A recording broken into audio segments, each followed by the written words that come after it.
Hello and a big welcome back to the Korean Beauty Show podcast.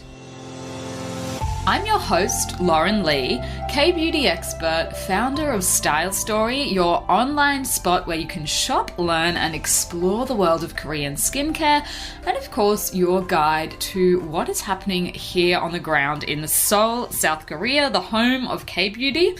Now, I need to give a little apology. This episode of the podcast is obviously a little bit late and we have been a little out of our normal schedule at the moment. That is 100% my fault. I have been quite busy. We've had a few little things crop up, some of them really exciting. One that I'm really excited to share with you guys in January. I believe it will be out. But I had a really fun day yesterday sitting down and talking to an Australian journalist that was visiting Korea, looking into the K-wave, and he's going to be doing a big story on Korean beauty, Korean pop, K-pop, and drama and everything like that. So that has sort of thrown my schedule out a little bit this week, but I'm super excited for that to go live. So I'll share that with you guys when it is available. But that is part of the reason why the schedule is out. The other thing is it is the end of the year. This is the busiest time of the year for us, for Style Story as a business. Obviously, we've got lots of events and things like that planned. We've got holiday gift sets, we've got Black Friday, we've got Christmas. So just a busy time of the year all round. So I will have to drop the schedule of the show back to just one a week because I'm really struggling to find the time to set aside and dedicate to podcasting. And obviously the business does come first because I'm kind of the lady in charge. So I need to be, present and able to chat with the team and talk to everyone about what's going on. And podcasting, unfortunately, does take away from that. I don't get paid to podcast. This is just a free sort of thing that I do for you guys. But towards the end of the year, I am going to have to pull it back. So I apologize in advance for that. One other thing that I would love to ask your help with, I am planning on taking a little bit of time out at the end of the year, as I did last year. And this time, for the first time ever, I'm headed over to Canada. I've never quite made it over there, but I'm going to be in the Toronto area. So I would love our Canadian listeners to, if you are from Ontario, if you're from Toronto and anywhere around there, hit me up with your suggestions. I want to know all the cool places. I want to know where to eat, what to see, anything that I should do when I'm in town. Please let me know. Come and find me on the gram. I'm at lauren.kbeauty. I'm also going to be in New York after that as well, just to pop over and check out our Jellico offline stuff. Obviously, we are offline now at C.O. Bigelow Pharmacies. They have a flagship store in New York City. So I'm really, really excited to go and check that out and go and, have a chat to the team and all of that. So that is my plan for the end of the year. It's going to be a race to the finish. I have a bad feeling. It's already really creeping up. I can't believe it's November, but anyway, let me jump into it. But that's kind of been what is going on over here, why the show is a little bit late for this week. So please accept my apologies. Now, for our K-beauty news, one of the things that popped up and caught my eye was that there are a lot of new patents being filed, being shared at the moment in Korea, and they're all to do with cosmetics and beauty kind of things. So 218 Korean patents as of May 2022. And I think the reason that this really caught my eye is because I was in a Facebook group the other day and a lady in there who is not Korean was basically saying K-beauty is a bit of a scam. They don't even have any new ingredients. They're not doing anything, innovative in the field. They don't have, I guess she was trying to suggest that there is no research and development. That was what she said. There's no good R&D coming out of Korea. And I literally just had to laugh when I saw that. Just because a lot of this stuff doesn't get reported in English does not mean that there is not a whole heap of R&D going on. That is literally what most of the big manufacturers manufacturers here, the OEM, ODM, and a lot of research labs around the country are working on literally full time. And then I saw this in the headlines and I was like, oh God, sometimes when you see just absolute rubbish online, you're like, I really want to go back and just, get into it. But I was like, I won't. Why don't I share it with people that I know actually care about this kind of stuff? So looking at the patents that were released for May 2022, there is such a wide range of different topics that are being worked on, that are being researched. Anti-inflammatory and atopic, so dermatitis, was the largest with 17 cases or patents, followed by 14 in the fields of moisturizing, then anti-aging, antioxidant. There were 13 in the field of UV blocking and complex efficacy, 12 in the field of skin whitening, which has a lot more to do with skin tone and brightening dull skin and dark spots than it does with, we're not talking about products that contain bleach or anything like that. Growth of hair loss and hair loss prevention, obviously wrinkle improvement, anti-aging is always a big one, skin improvement, emulsifications, surfactants. So these are all the kind of things that people are actively working on here, trying to develop new ingredients, new technologies. There were lots and lots of different ingredients, lots of different companies that were announcing what they had been working on with a whole range of different ingredients. Just some of the ones that caught my attention: mulberry bark, a mixed extract of noni and parsley, bifidus ferment, lots and lots of different things, bottle grass extract. A lot of the ingredients that people are trying to work with will be native to Koreans. In the wrinkle improvement field, there was one with perilla seed oil, oak fruit oil, frog claw extract, lots of really interesting things, abalone derived peptides. So they're just a couple that sort of really caught my attention. But basically, if you hear people saying that K-beauty is all smoke and mirrors and that they're not actually actively working on anything, that just could not be further from the truth. A lot of people are doing research into new drugs, new ingredients, new ways of making cosmetics all the time. They're filing patents for them. All of these kind of things are happening. It just doesn't get a lot of airtime in the English language. And why would it, I guess? The companies that are most likely to tell you about this stuff, the companies that are working on it, and a lot of them are selling directly to brands. So they don't need to put this in a newspaper, certainly not in the English language, to sell the products that they're working on, sell the new ingredients that they're patenting. But I just thought that was a really, uneducated position to take. I'm always very skeptical of people that have strong opinions about K-beauty, but they don't speak any Korean. People that are trying to tell you, either that it's just, a waste of time and they're not based here, or even people that are trying to tell you they do know something about it, but they can't speak Korean, they can't research any of the stuff in their native language. It's not the same thing. They're basically just reporting everything then secondhand, third hand, and that's why you tend to get the same news over and over again, and just like a roundup of the best Korean beauty products ever. And, they don't necessarily have anything to do with what's going on here. It's just because it's different, it doesn't get reported the same way. And a lot of the stuff that I share with you guys is stuff that I have directly translated from Korean into English.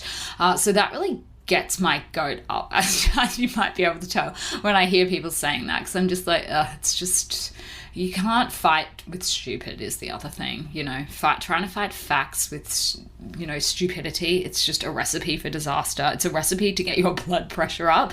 So I try not to bother and just let it go, let it slide, and share it with people that I know are actually interested in it. Now, the other thing, and this one did catch my eye, I must say, was that there was an article talking about the rise of gender-free products. And the reason that this kind of caught my attention is because Korea is a long way behind other parts of the world when it comes to equality, when it comes to things like gay rights, when it comes to a lot of different progressive things. And the idea of gender-free, I can almost guarantee you for most people, just does not exist here. So I was a little bit keen to see this getting airtime. It piqued my interest. And what they were saying is that cosmetics that emphasize the concept of gender-free are coming out because they are, made for people that value diversity and inclusion. And they were also talking about the difference between unisex products and gender-free and arguing, well, is there a difference between the two? So they went through the searches on Naver Shopping, and most of the products that were gender-free cosmetics were also using the word unisex at the same time, so kind of combining them in together. But the concept of unisex really is that male and female products they can be used by either males or females without distinguishing between the gender of the consumers. But gender-free, gender-neutral, or genderless is a little bit different because it's talking more about excluding gender restrictions wherever possible. This Korean article was saying that it really places more value on me, like myself, the concept of myself, rather than gender or age or anything like that. Now, a lot of Western beauty brands are doing this, are working in this space at the moment. Jared Leto has a new beauty line. Brad Pitt, I think, is calling his one gender neutral. Skin by Kim Kardashian, Scarlett Johansson has one, Harry Styles has one, that are all emphasizing gender neutral. But there are some Korean brands doing the same thing as well. Redur, one called QUA-T, and they have begun to introduce products that people can use. Apparently even Tony Moly has a genderless line. So that I was really interested to see getting a little bit of airtime in the Korean language. But they are saying that in order for it to become a trend in the domestic market, they're going to need to really do their research so that they can satisfy the needs of customers that share these values. This would not be mainstream by any stretch. So I'd be interested to see if this does really take off, just because Korea is a very, very conservative society. I often say to people, if you have a look where the States is at the moment, in many key areas, for a lot of big ticket items, Korea will be 30 to 50 years behind in the way that people are thinking. Like, it's not anywhere near as progressive in terms of rights for a lot of people. Even discrimination is still legal here, which a lot of people find really crazy, that there is no, you can discriminate against a foreigner and say, you're not allowed to come in and eat at this restaurant because you're white or you're Chinese. That's totally legal. And a lot of foreigners have a lot to say about that because, some people say, well, stuff them. If they don't want us eating at that restaurant, that's their loss. No one should be forced to open their business to someone. And then other people are like, that's really, really wrong. We should discourage that. I definitely fall into that category. I don't think it's right, but it's entirely legal here. And I've been refused entry at places before as well because I obviously don't look Korean, and it's not a nice feeling at all. And obviously you don't want to give your money to a business like that, but at the same time, that is, the conversations here in Korea are very, very different to the conversations that are going on in a lot of other cultures and societies. Acceptance and the idea that people that look different belong here is not the norm. It's a really common question for people to ask me, when are you going back to Australia? Like, okay, well, I've been living here for nearly 7 years now. I'm not planning to go back anytime soon. Like, is that okay? It's just a very, very different way of thinking about stuff. So the idea that even that they're talking about gender-free cosmetics in the Korean language, I was like, whoa, okay. So I thought I would share that one with you guys as well, just because it's a little bit interesting. I don't know if that will become a big trend. I would be interested to see, but I can't see that becoming really big, to be honest. I don't see that it having enough of a critical mass here to warrant a lot of brands jumping into it. But that's, by the same token, a lot of brands are already following a really minimalist kind of philosophy for their packaging and their ingredients, trying to lean into clean beauty. So maybe they could try and market that as gender neutral, genderless, gender free. Not sure. I would be surprised. Let's keep an eye on it and see what happens. Now, for this week's question of the week, we actually had a customer email us and asked do we ship our products to the UK? And of course we totally do. We actually have a lot of customers in the UK at the moment. The other question she had was what's the deal with customs? So customs and duty are levied by the UK government. They're dictated by them as well. That's not something that we have control over. So once we ship the parcel out to you, then you'll have to take care of the customs and duty. But we do actually offer free international shipping. Go and check that out if you are interested. It's over a certain amount. It's the dollar amount. We calculate it in USD just to make it easy for everyone, because most people have some idea of the value of the US currency against their own, but all of our final transactions and everything are in AUD.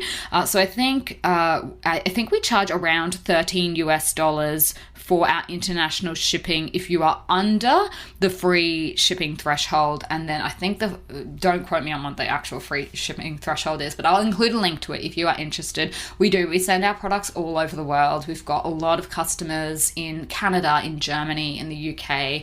So go and check that out if you are interested. We probably have some products that you might find hard to find in other countries. So if you are wanting to get a hold of them in a different country other than Australia, please feel free to. We've got free shipping available over a certain limit, and it's about $13 if you're under that limit for international shipping. So I hope that helps. Now, finally, I can share some of the new K-Beauty products. We've had a little bit of a lull, but things are slowly moving again. We're just in dribs and drabs finally able to get hold of new shipments, although going into Christmas, we have already been told it is going to be a little bit of a nightmare. Australia Post is already forecasting massive delays to some states in Australia, like Western Australia. I think they're saying something like 13 or 16 business days to get parcels from Sydney to WA. So just be aware if you fall into that category, get yourself moving, get into gear with enough time to spare so that you're not rushing for any last minute Christmas presents, is what I would say. And that applies to everyone everywhere. I think you'll find there's still a few kinks in the old chain. So the quicker you can get your stuff and have it sitting at home, the better, so you don't have to stress. But on to the new products. We've got Sulwhasoo's concentrated ginseng renewing serum, which is one of their newbies. This is a luxury Korean beauty product featuring encapsulated ginseng. So Sulwhasoo is another Amore Pacific brand. They have many, many brands, but this one is definitely on the luxury end of the spectrum in terms of pricing and everything like that, and the cost of the raw materials that they're using. This is a gel type serum that targets fine lines, texture, tone, and it's designed to improve skin's overall look, feel, all of those sort of things. Ginseng is obviously a very, very precious herb that is very beloved in Korea and in Korean beauty. Sulwhasoo has a long history of working with Korean ginseng, so you'll find that in a lot of their products. So go and check that one out if you are looking for something very bougie. It's a beautiful looking product as well. It would probably be a really nice gift if you have a mum or a mother figure in your life, maybe a mother-in-law that you're wanting to really impress. This is a beautiful product. It would make it a really nice gift. The other one we have is Sulwhasoo's Essential Firming Cream. And again, this is a luxury moisturizer that helps to fortify mature skin. So they are using a trademarked ingredient called Ginseng Firming Complex that's aiming to really moisturize and take care of the skin's firming net. And they've got a lot of these lovely hanbang and traditional Korean ingredients in the formula as well. Things like black soybeans. They've got Lycium Chinese fruit extract. They've got Puraria lobata root extract. So go and check out our Sulwhasoo collection on stylestory.com.au if you are after something just a little bit special, either maybe for yourself or a gift. If you're trying to give something to a person that has everything, these would make a very nice addition to their skincare routine.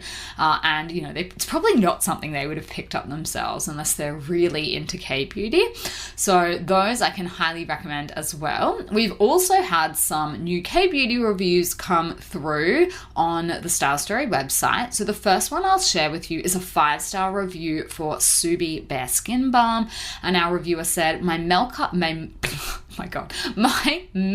just melts off. Too many mummas. My makeup just melts off. The Subi Bare Skin Balm almost feels too decadent to be legal. My makeup literally melts off my face, leaving my skin feeling clean and fresh with a beautiful citrus scent. I've already stocked up on another tub. I love that. You can come and write for us, our reviewer. Thank you for that. Too decadent to be legal. Love that. The other review we had was for Jellicoe's Cinnamon Toast Sugar Scrub Foam, and our reviewer said, as delicious as it sounds. I love this face scrub. Not only does it smell amazing, but my skin feels soft, clean, and moisturized after using it. I've been using this a few times a week and my skin is loving it. So thank you to everyone that has shared their review. Now, for this week's recommendation of the week, I am going to share with you a podcast that I've been obsessed with for the last couple of years. And it's a podcast that went on hiatus, basically because they were hot on the heels of this criminal. The name of the podcast is The Missing Crypto Queen, and it tells the story of a lady called Dr. Ruja Ignatova, and she basically was the spearheaded this pyramid scheme that defrauded investors out of $4 billion, which is considered to be one of the largest in history. The company that she was running was called OneCoin, and it was a cryptocurrency. So one of these things that lots of people have been talking about, lots of people have been investing in. So obviously it's a bit of a true crime podcast. The story is ongoing. It's by Jamie Bartlett of the BBC, and it is fascinating. My brother and I are big into true crime podcasts, and we always share if we get a new one. And I literally, as soon as I saw that they had dropped some new episodes after literally like a 2-year break, might I add, like we were hanging out for this, I saw it, I was like, oh my gosh, it's back quickly. And we both got onto it. It's really, really well done. And it's just fascinating. It's fascinating because they managed to set it up to look like a real business selling educational materials for trading, and you were able to buy into the packages by buying these coins, this OneCoin, like they were tokens. So they were trying to make it look like it was a legitimate cryptocurrency, but it actually wasn't. It was a centralized currency hosted on their own servers. And after they had conned literally people all over the world into buying this OneCoin, the people that set it up seemingly disappeared.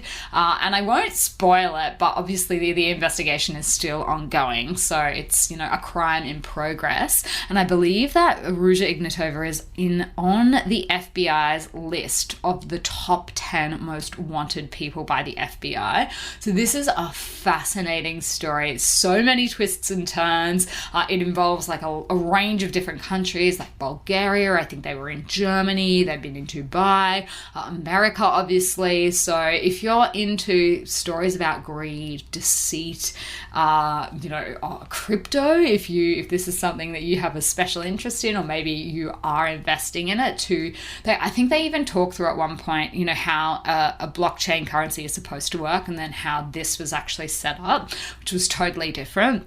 I absolutely love this podcast. I'm following it along. So if you are a podcast fan who likes a little bit of true crime, a little bit of mystery and intrigue, definitely download that one. I absolutely love it. It has nothing to do with Korea, obviously. This is just my little recommendation for something a little bit different. So I'm going to wrap it up there for today. But for our next episode, I'm going to be doing something maybe slightly controversial, and that is talking about some of the cult K-beauty products that did not work for me.